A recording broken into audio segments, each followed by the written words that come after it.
మరి ఇంకేది చేప వేపిస్తావా కక్క చికెన్ ఫ్రై నాకు చికెన్ ఉండవా గుడ్డు ఉక్కిరి మరి గుడ్డు ఆమ్లెట్ రెండే ఉండేవా మళ్ళీ? బాగా ఆకలేస్తుంది అయిపోయిందా ఛార్జింగ్ ఆపేసావా ఇడ్లీ ఉండవా అదేదో చెప్తుంది చూడు మామ టిఫిన్ చేసావా అని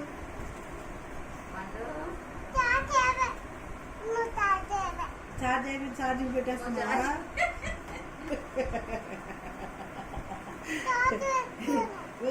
ఎలాగరా పుట్టావు నువ్వు ఎలాగా పుట్టావు పొట్టాడా వన్డే వచ్చేసి పొట్టాడా డేట్ వెనక్కి వెళ్ళిపోయింది హలో హలో ఎక్కడ ఉన్నారు మిక్సీ కూడా నేను బయట ఉన్నాను ఛార్జ్ అయిపోయి మాట్లాడట్లేదు అక్కడ ఉండండి అమ్మా తర్వాత మాట్లాడుతుంది ఇదిగో ఈ ఫోన్ పట్టుకో ఇదిగో ఈ ఫోన్ పట్టుకో అది కాదేమన్నా అన్ని దాసే అన్ని దాసే బాల్ ఇప్పుడు చార్జా